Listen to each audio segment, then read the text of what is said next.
that looks so good. Here you go. Careful, it's hot. Here you go. My name is Mark Sullivan, and the night my world shattered began like any ordinary Wednesday. I was in the kitchen, stirring pasta sauce, the smell of basil and tomatoes filling the air. My 6-year-old daughter, Lily, was at the table, humming softly as she colored a picture of a unicorn. Everything felt perfect. Then my phone pinged. I wiped my hands on a towel and picked it up, expecting a work email. Instead, I saw a text from my wife, Claire, 17 words that burned my life to the ground. Going to Miami with Jason for a week. Don't be jealous. I need a break. Take care of Lily, Jason, her ex-boyfriend. The man she swore was just a stupid college memory. My hand stopped stirring. I looked over at Lily, so innocent and happy, completely unaware that her mother had just detonated our family. I forced a smile.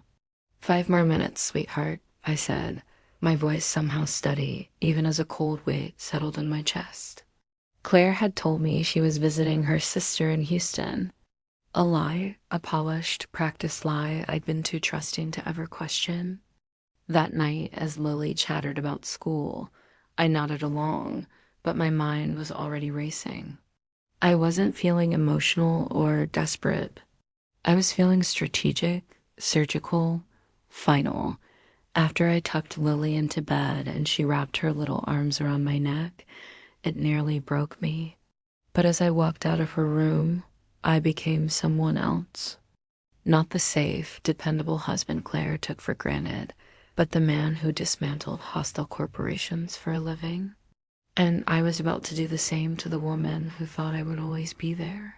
I immediately drove across Austin to meet my old friend, Robert Kane, one of the best divorce attorneys in the city. When he read Claire's text message, his eyebrows shot up. "She texted you this in writing?" he asked, almost in disbelief. "Yes," I confirmed. "And she's definitely with the ex?"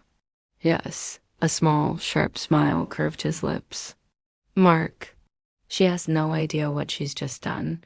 For the next 2 hours, we built a battle plan, custody, assets, evidence, timing. By sunrise, I had frozen our joint bank accounts, legally moved half our savings into my own name, canceled her credit cards, filed for emergency custody, and hired a private investigator. I removed her from every financial document she had once been protected by. The next day, Claire texted me a picture of her cocktail, having dinner at the seafood place you love. Wish you were here. As she sent that, I was sitting in a bank, signing the papers that would ensure she couldn't even pay for that dinner. Her third text came a day later. My cards aren't working. Fix this. By then, I was reviewing photos from the PI in Miami. Claire laughing with her ex at the pool. Claire whispering to him across a candlelit dinner. Claire kissing him at the hotel bar. The investigator's report even included her own words, overheard and recorded.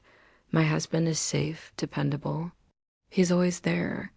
Those words didn't hurt. They clarified everything. She didn't cheat because she was lost. She cheated because she assumed she could get away with it. Because she thought I was weak. She was wrong. The evidence painted a clear picture for the court. This wasn't just a wife making a mistake. This was a mother abandoning her child, lying, running off with a lover, and prioritizing a vacation over her own family. By Friday, I had everything we needed. By Saturday, Claire was stranded in Miami. Her credit cards were declined, her lover had bailed, and the hotel was demanding payment she couldn't make. Her frantic texts came. They're threatening to call security. I need money now. I ignored it. The final blow came that night. The ex's wife, a CEO of a billion-dollar company, flew to Miami on her private jet and personally ended her husband's career. 2 marriages collapsed in one weekend. By Monday morning, Claire walked into the courtroom alone, with no money, no lawyer, and no defense. The custody hearing was short. Claire sat in the back, looking exhausted and broken. The judge reviewed Robert's evidence. The text, the photos, the financial records, the proof of her abandonment. Claire's voice cracked as she pleaded. It was one mistake. I love my daughter. Please don't do this. But the judge was unmoved. Mrs. Sullivan, she said, your actions show a lack of judgment incompatible with primary custody. The gavel struck. Temporary full custody was awarded to me. Claire crumbled, not with a loud sob, but with the quiet collapse of someone whose entire world has just dissolved. Her father approached me after, his voice stern. Don't take Lily away from her mother. I looked him straight in the eye. Claire took herself away. I'm just protecting our daughter from the fallout. In the weeks that followed, everything unraveled for Claire. Her parents kicked her out, leaving her things on the porch in the rain with a note. You made your choices. Now live with them. She couldn't afford an apartment and struggled to make ends meet.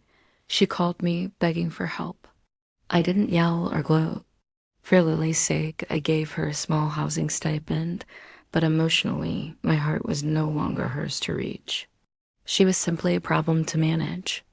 Her last message to me read, please answer. I'm losing everything. I didn't respond. Not out of hatred, but because I finally understood something she never did. Kindness is not weakness, and betrayal has consequences. She didn't lose me because she cheated. She lost me because she believed I would accept it. And the moment she assumed I would always be there was the moment I made sure I never was again. Thanks for watching.